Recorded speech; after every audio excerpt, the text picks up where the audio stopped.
Drugs కట్టడి దిశగా చర్యలు ముమ్మరం చేసింది పంజాబ్ ప్రభుత్వం. మాదక ద్రవ్యాలపై ఉక్కుపాదం మోపుతోంది. 3 నెలల్లోపు రాష్ట్రాన్ని డ్రగ్స్ రహితంగా మార్చాలంటూ సీఎం భగవంత్ మాన్ పిలుపునిచ్చిన నేపథ్యంలో పోలీసులు పెద్ద ఎత్తున చర్యలకు ఉపక్రమించారు. దాదాపు 12,000 మంది సిబ్బంది నిన్న రాష్ట్ర వ్యాప్తంగా దాడులకు దిగారు.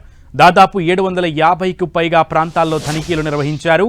8 కిలోలకు పైగా హెరాయిన్, 16,000కు పైగా మత్తు మాత్రలు, గంజాయితో పాటు ఇతర మత్తు పదార్థాలు స్వాధీనం చేసుకున్నారు. ఈ మేరకు వెల్లడించారు డీజీపీ గౌరవ్ యాదవ్. 232 కేసులు నమోదు చేసి 290 మంది స్మగ్లర్లను అరెస్టు చేసినట్లు తెలిపారు. మరోవైపు డ్రగ్స్ సమస్యకు పరిష్కరించడంలో ప్రభుత్వ చర్యలను పర్యవేక్షించేందుకు ఏర్పాటైన కేబినెట్ ఉపసంఘం నిన్న తొలి సమావేశాన్ని నిర్వహించింది. పంజాబ్ ప్రభుత్వం చేపట్టిన మాదక ద్రవ్యాల నిరోధక కార్యక్రమానికి మద్దతు ఇవ్వాలని మంత్రి అమన్ అరోడా అన్ని రాజకీయ పార్టీలకు విజ్ఞప్తి చేశారు. ఇది ఒక పార్టీకో ప్రభుత్వానికో చెందిన సమస్య కాదని, ప్రభుత్వం తీసుకుంటున్న చర్యలపై రాజకీయాలు మానుకోవాలన్నారు. ఈ వ్యవహారంలో సామాజిక సంస్థలు, ఎన్జీఓల వంటివి ప్రభుత్వంతో చేతులు కలపాలని పిలుపునిచ్చారు.